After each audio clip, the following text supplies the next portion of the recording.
Hey guys, welcome to the inspiring feats. West Bengal की chief minister Mamata Banerjee ने Nandigram seat से मिली हार के बाद कलकत्ता हाई कोर्ट में एक पिटीशन फाइल किया है, जिसकी सुनवाई पहले 18 जून को होने वाली थी, लेकिन अब कलकत्ता हाई कोर्ट ने 24 जून तक इसे टाल दिया है।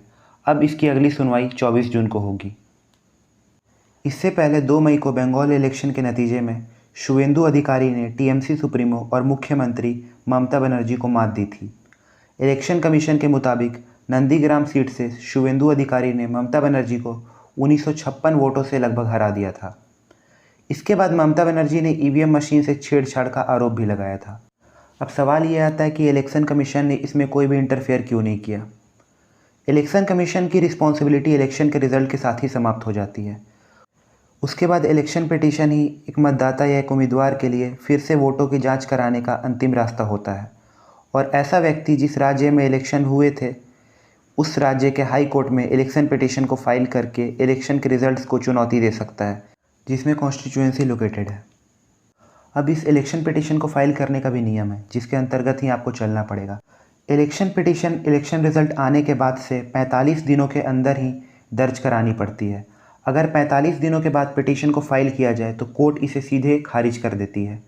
हालांकि representative of people act of 1951 के अनुसार हाई कोर्ट को 6 महीने के भीतर ही मुकदमे को समाप्त करने का प्रयास करना चाहिए, लेकिन हम सब जानते हैं कि इंडिया में नियम कुछ और होती है और सच्चाई कुछ और। यहाँ पर मुकदमे कई वर्षों तक चलते हैं।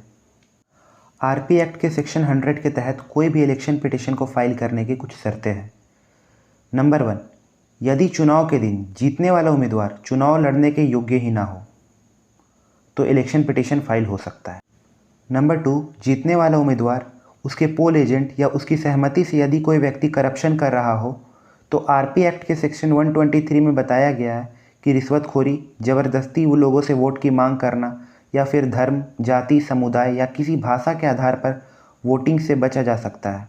इसके बाद अगर विनिंग कैंडिडेट के नॉमिनेशन को गलत एक्सेप्टेंस या नॉमिनेशन के गलत रिजेक्शन पर उसे रिजेक्ट कर दिया जाए तो भी इलेक्शन पिटीशन को फाइल किया जा सकता है। नंबर 4, वोटों की काउंटिंग प्रोसेस में यदि करप्शन हो या किसी भी वोट को रिजेक्ट कर दिया जाए और उसकी काउंटिंग नहीं की जाए तो भी उसे आरपी एक्ट के नियम के खिलाफ माना जाएगा। ये तो इलेक्शन पिटीशन की फाइल करने की बात थी। अब सवाल ये आता है कि क्या होगा यदि कोर्ट को पता चलता है कि इलेक्शन में सचमुच में कोई करप्शन हुआ है। ये बहुत हद तक उस रिलीफ पर डिपेंड करता है जिसका क्लेम पिटिशनर ने अपनी इलेक्शन पिटीशन में किया है। आरपी अधिनियम के सेक्शन 84 के तहत पिटिशनर कह सकता है कि सभी या जीतने वाले उम्मीदवारों के रिजल्ट्स को व्यर्थ घोषित किया जाए।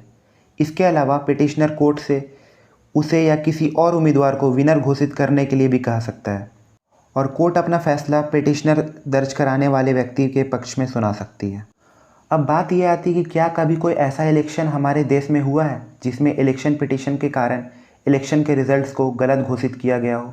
इसके ऐसे तो कई उदाहरण हैं, लेकिन सबसे प्रसिद्ध मामला 1975 के इलेक्शन का है, जहां पर इंदिरा गांधी के रायबरेली से इलेक्शन को करप्शन के आधार पर इलाहाबाद हाई कोर्ट ने रद्द किया था।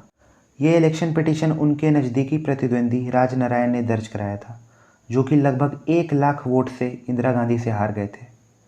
इलाहाबाद कोर्ट ने यह पाया कि इंदिरा गांधी के इलेक्शन एजेंट यशपाल कपूर, जो कि रायबरेली के डीएम थे, और यूपी गवर्नमेंट के होम सेक्रेटरी ने इंदिरा गांधी की काफ़ी मदद की थी इलेक्शन में, और इसे आरपी एक्ट के सेक्शन 123 के तहत करप्शन करार दिया गया था।